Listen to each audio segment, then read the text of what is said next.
Welcome to another deep dive. Uh, Today, we're going to be tackling Tulsi Gabbard's For Love of Country. Oh, yeah. I'm excited about this one. Yeah. It should be good. It's a pretty hard-hitting critique of the modern Democratic Party, and you might be surprised by some of the things she brings up. Yeah, Gabbard's perspective is certainly unique. You know, she's a former Democratic congresswoman Yeah. and a military veteran who served 2 tours in Iraq. Yeah. She even ran for president in 2020, so she's speaking from a place of experience, Sure. and she doesn't hold back in sharing her observations and criticisms. Right from the start, in Chapter 1 is Today the Day. Yeah. Gabbard kind of throws us right onto a C-130 transport plane headed to Iraq. Wow. You really feel the weight of the unknown as she grapples with the potential dangers of her mission. Yeah, it's a powerful way to begin the book, Yeah. This opening scene sets the tone for Gabbard's overall argument. She's putting her life on the line for her country. And he contrasts this sense of duty with what she sees as a pursuit of power within the Democratic Party. She points to the handling of Hillary Clinton's emails versus the accusations against Donald Trump as an example of a double standard of justice. This argument about a double standard is a recurring theme in the book. Yeah. Gabbard suggests that certain figures are treated differently, based on their political affiliations, which undermines the principle of equal justice under the law. Yeah. She even brings up former FBI Director James Comey and his handling of the Clinton email investigation. Do you remember that? I do. Comey publicly laid out the facts about Clinton's mishandling of classified information, but ultimately chose not to prosecute. Right. Yeah, Gabbard uses this as an example of what she sees as the elite being seemingly, above the law. Yeah. And protected from consequences that ordinary citizens might face. Yeah. It feeds into a broader sentiment of distrust and disillusionment with the justice system. Just briefly, we want to say thank you for listening to Rambling Dan Rowe's Deep Dive Book Reviews.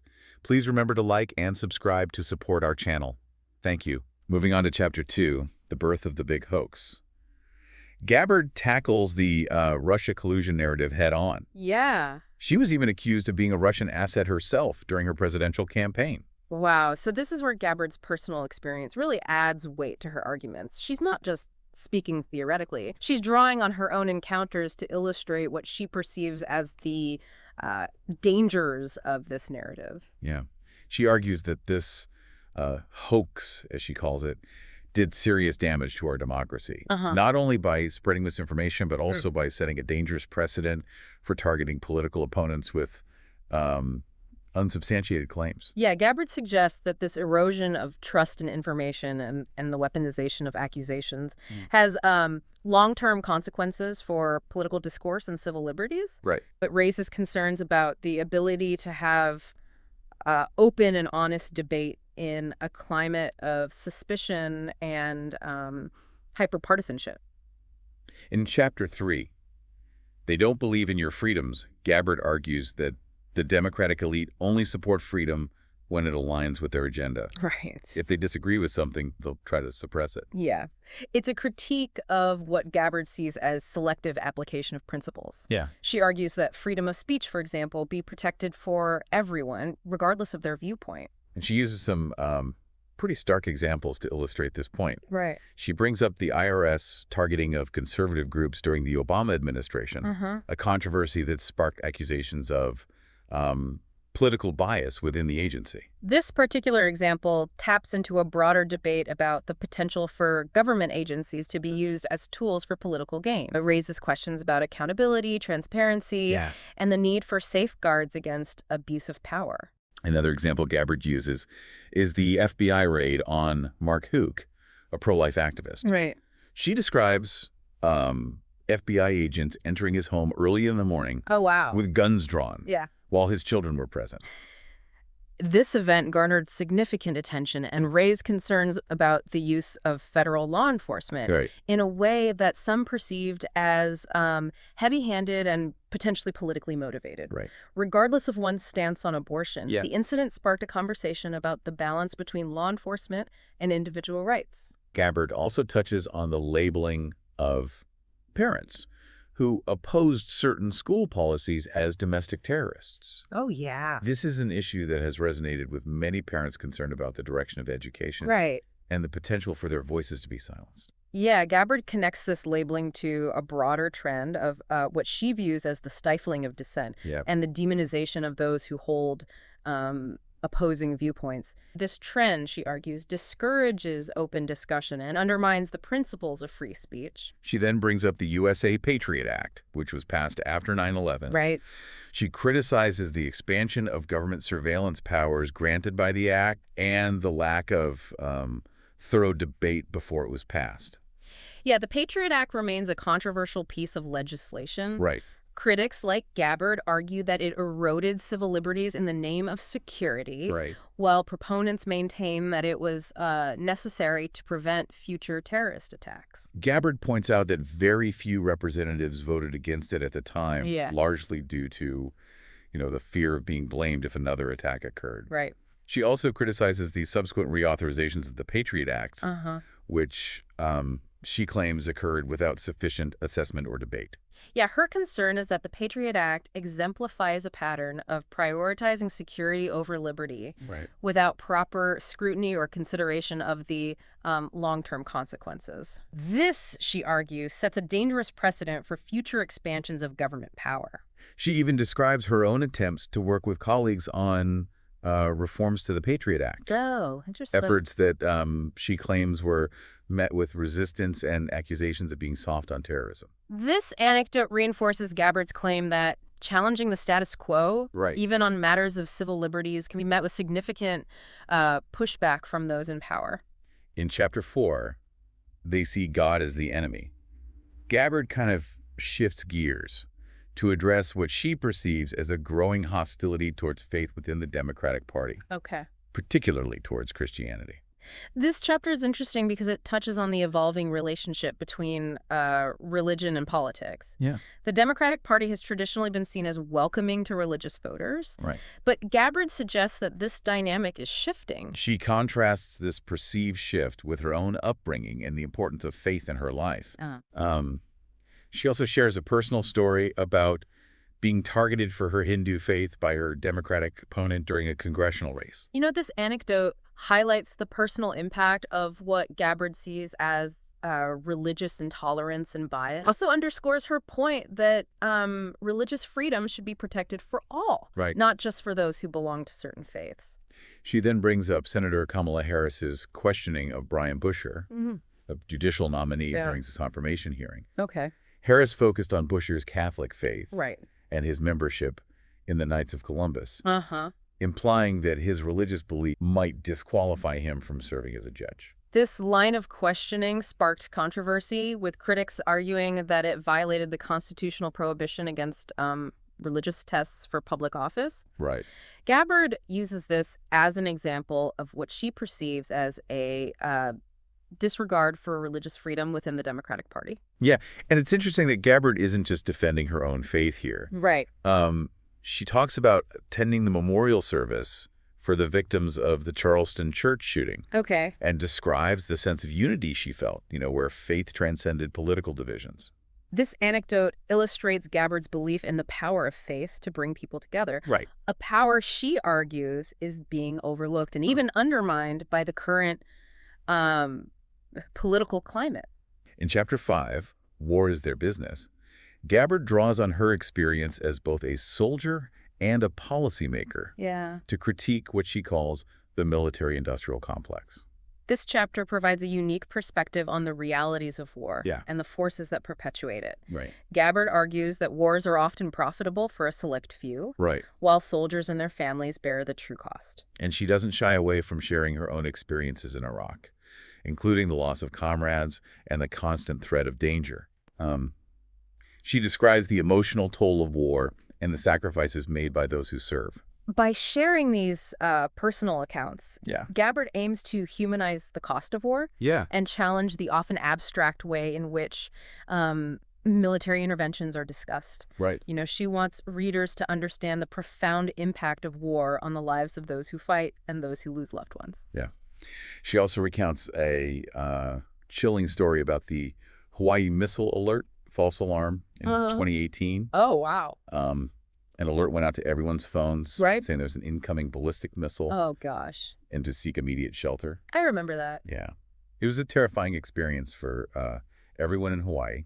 This event was a stark reminder of the potential for error and miscalculation, when it comes to nuclear weapons. Right. It also highlighted the vulnerability of civilian populations and the immense fear associated with the threat of nuclear war. Gabbard describes her terror during those agonizing minutes. Right. Before the alert was confirmed to be false. Wow. She had to call her parents and calm them down while waiting for official confirmation. What struck Gabbard was the contrast between the speed with which the alert was sent out and the slow response from officials in confirming that it was a false alarm. It took almost 40 minutes for that confirmation to come through. Gabbard uses this experience to illustrate what she sees as a disconnect between those in power and the real consequences of their decisions, particularly when it comes to the potential for military action and the threat of war. She argues that those who profit from war are often insulated from the human cost. Right. Making it easier for them to advocate for military interventions, without fully understanding the ramifications. This is a critique that has been echoed by many veterans and peace activists who argue that those who haven't experienced war firsthand are often too quick to resort to military solutions. Gabbard then highlights the story of Frank Hai, a soldier in her unit who was killed in Iraq.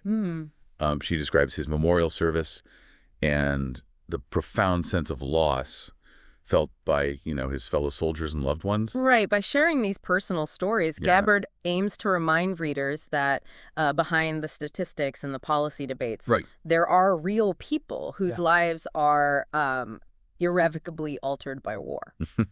She connects this back to her opposition to U.S. intervention in Syria. Okay. She faced significant backlash for speaking out against it, even from within her own party. This experience solidified Gabbard's belief that speaking truth to power, especially when it challenges the prevailing narrative on war and foreign policy, can be met with significant resistance and personal consequences. She describes receiving an angry phone call from Michelle Obama's chief of staff, who criticized her for publicly disagreeing with the president's policy on Syria. This anecdote further underscores the pressure to conform and the potential for ostracism when one challenges the established foreign policy line, even within one's own political party. It all feeds into Gabbard's larger argument for a foreign policy that prioritizes American interests and pursues peace through strength, rather than through military intervention. It's a call for a more nuanced and strategic foreign policy, one that considers the long-term consequences of military action and prioritizes peaceful solutions whenever possible. In Chapter 6, The Civil Rights Movement They Seek to Destroy, Gabbard turns her attention to the issue of race and identity politics. Okay. She argues that the modern Democratic Party has distorted the legacy in the civil rights movement, by promoting division based on race, rather than embracing Martin Luther King Jr.'s vision of a colorblind society. This is a provocative argument that challenges the narrative often presented by the Democratic Party.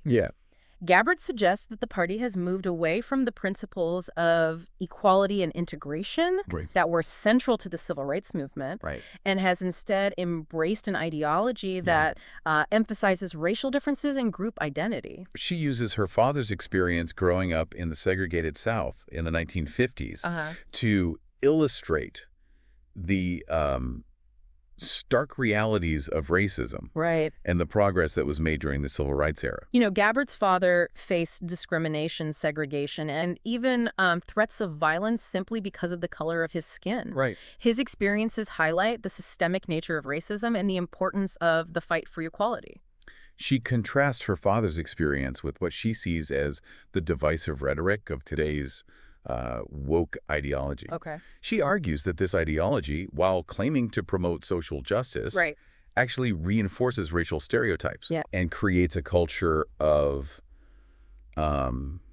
blame and resentment. Gabbard is critical of the focus on identity politics and what she perceives as a tendency to view everything through the lens of race. She believes that this approach is counterproductive and ultimately undermines the goal of achieving a truly just and equitable society. She specifically calls out Robin DiAngelo, Oh, author of the book White Fragility, right. for promoting what she sees as a divisive and harmful ideology. You know, DiAngelo's work has been both influential and controversial. Her central argument is that white people are inherently racist, even if they don't realize it, Right. and that they need to confront their own white fragility in order to dismantle systemic racism.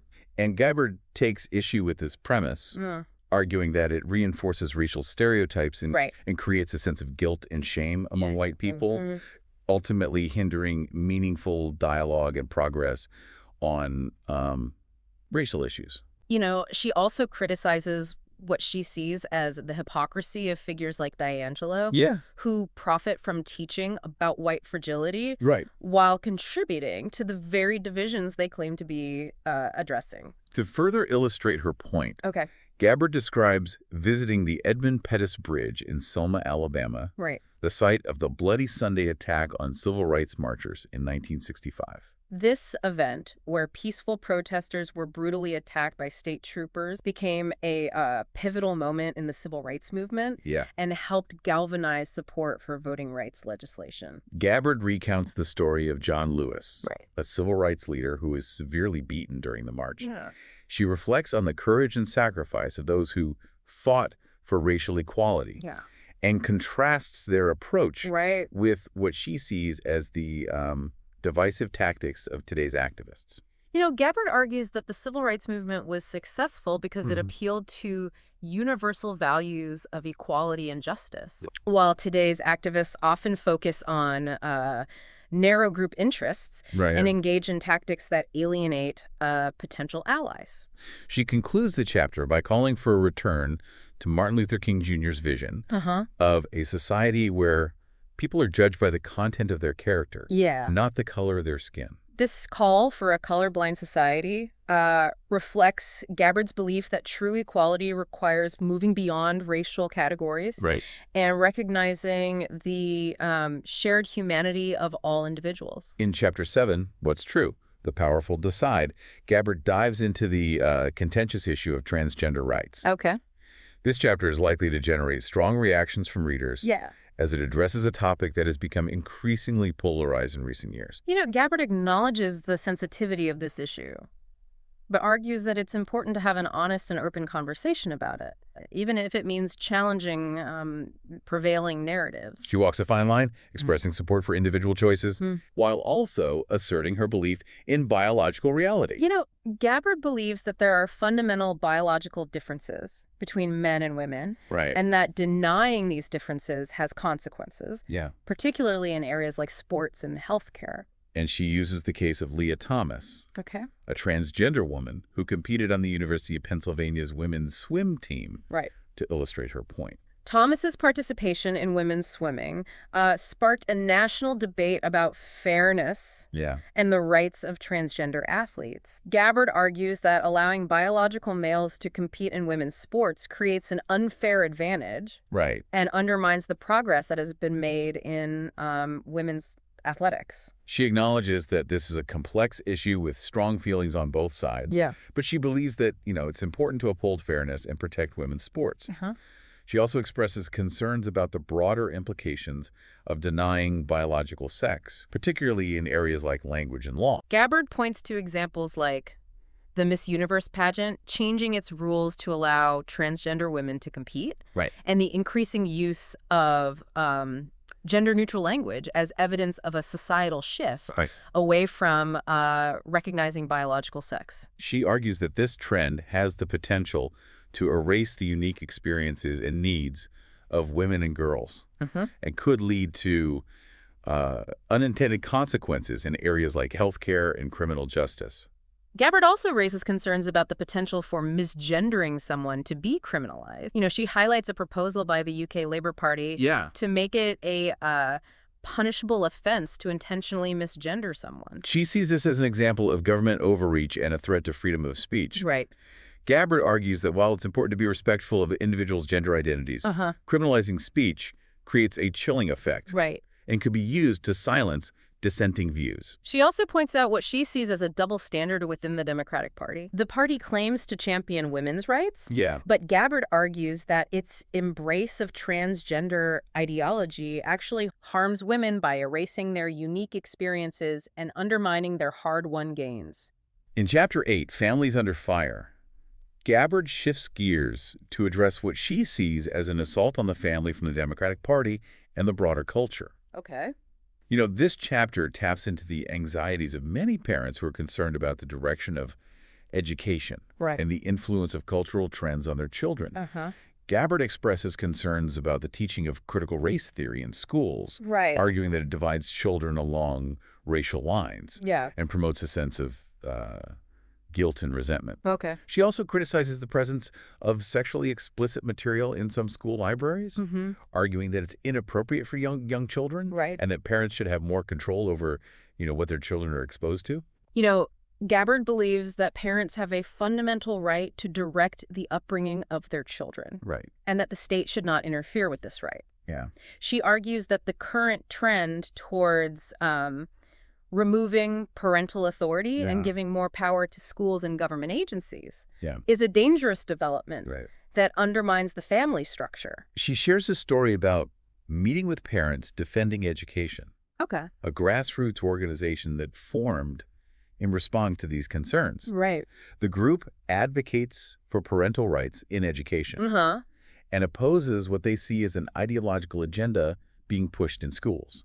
Gabbard's meeting with this group highlights the growing movement of parents Right. who are pushing back against what they perceive as an overreach by schools and government agencies into their children's lives. Gabbard also delves into the controversial topic of gender-affirming care for minors. Mm-hmm. She expresses alarm about the increasing number of young people who are identifying as transgender. Yeah. And undergoing medical interventions such as puberty blockers and hormone therapy. This is a highly sensitive issue. Right. And there's a range of perspectives on the appropriate care for transgender youth. Yeah.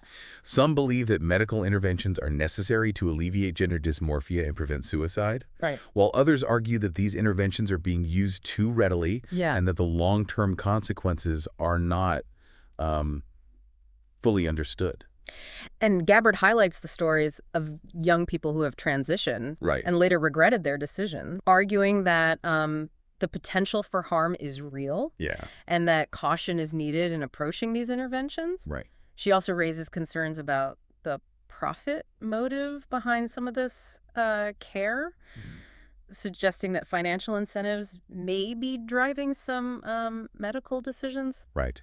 Gabbard's concerns about the potential for harm and profit motives are shared by many who are critical of the current approach to transgender healthcare for minors. They argue that more research is needed and that decisions about medical interventions should be made with extreme caution, Right. involving thorough assessments and the full informed consent of both the young person and their parents. She specifically discusses the case of Chloe Cole, a teenager who transitioned and later detransitioned, Right. becoming a vocal critic of the medical and social pressures she believes led her to make that decision. Chloe Cole's story has become a rallying point Right. for those who believe that gender-affirming care for minors is often rushed and poorly considered. Cole argues that she was too young to make such a life-altering decision and that she was not adequately informed about the potential consequences of medical interventions. Gabbard believes that Cole's story is a cautionary tale and that we need to be more careful about, how we approach gender dysphoria Right. in young people, Yeah. ensuring that they have access to mental health support Right. and that any decisions about medical interventions are made with the utmost care and consideration. This is a complex and evolving issue, Right. and there are no easy answers. Yeah. But Gabbard's willingness to raise these concerns, highlight the potential risks associated with medical interventions for minors, has sparked an important conversation about how we protect the well-being of young people Yeah. who are struggling with gender identity. In Chapter 9, America First, Not America Last, Gabbard lays out her vision for a foreign policy that prioritizes American interests Right. and promotes peace through strength. This chapter builds upon Gabbard's earlier critiques of the military-industrial complex and her calls for a more restrained and strategic approach to foreign policy. She argues that America's foreign policy should be guided by a clear understanding of its core interests Right. and a willingness to use all tools of statecraft, Yeah. including diplomacy, economic power, and military strength, Yeah. to advance those interests. She reiterates her opposition to regime change wars, arguing that they are often counterproductive Right. and create more instability than they resolve. You know, Gabbard believes that America should be wary of getting involved in foreign conflicts Right. that do not directly threaten its security or vital interests. Right. She argues that intervening in other countries' internal affairs often leads to unintended consequences, Yeah. as seen in the aftermath of the U.S. interventions in Iraq, Libya, and Syria. She calls for a return to diplomacy and engagement, even with adversaries, Right. arguing that dialogue is essential for resolving conflicts and preventing escalation. You know, Gabbard believes that diplomacy is not a sign of weakness, Yeah. but rather a sign of strength and confidence. She argues that America should be willing to engage with other countries, even those with whom it has disagreements, Right. in order to find common ground and build relationships Yeah. that can help promote peace and stability. And she also emphasizes the importance of maintaining a strong military, not for the purpose of aggression, Right. but as a deterrent to potential adversaries Right. and a guarantor of American security. Gabbard believes that a strong military is essential for protecting American interests. Yeah. And ensuring that the U.S. has the capability to defend itself and its allies against threats. Right. However, she argues that military strength should be used judiciously Right. and as a last resort, not as a first option. She criticizes what she sees as a tendency within the foreign policy establishment to view military intervention as the solution to every problem, Right. arguing this approach is often short-sighted, Yeah. and can lead to unintended consequences. Yeah. Gabbard believes that America's foreign policy should be guided by a long-term strategic vision Right. that prioritizes diplomacy, economic engagement, Yeah. and the responsible use of military power.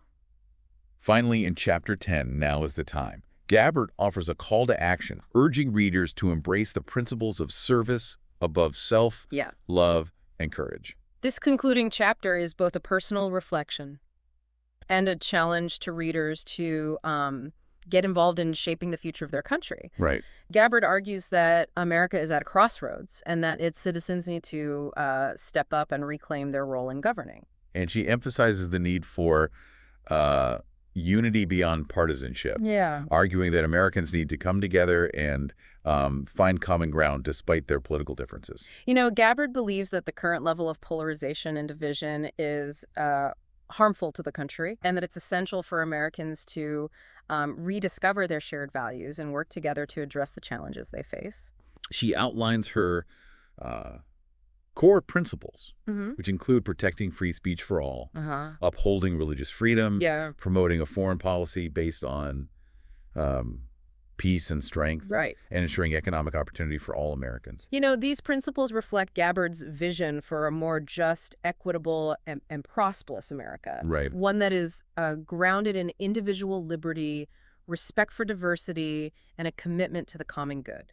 She calls on readers to reject the cynicism and apathy that have become prevalent in American politics, Right. and to get involved in shaping the future of their country. You know, Gabbard believes that every citizen has a responsibility to participate in the political process, Yeah. whether it's by voting, contacting their elected officials, volunteering in their communities, or running for office themselves. She argues that by embracing the principles of service, love, and courage, Americans can overcome the challenges they face and build a better future for themselves and their children.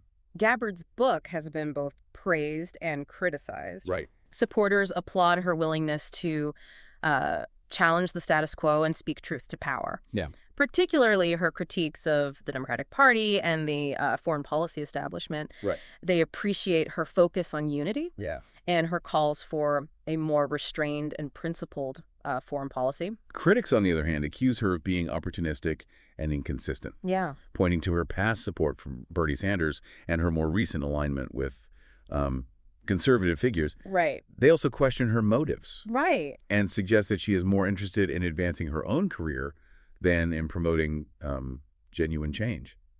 Regardless of one's perspective on Gabbard and her arguments, Right. her book is a thought-provoking and timely contribution to the national conversation. It raises important questions about the direction of the country and challenges readers to think critically about the issues facing America today. I think what struck me most about this book is Gabbard's emphasis on the importance of service and duty. Mm-hmm. She consistently contrasts her own willingness to put her life on the line for her country Right. with what she sees as a lack of sacrifice from many of those in power. It's a powerful message that resonates throughout the book. Yeah, that theme of service is central to her argument. Right.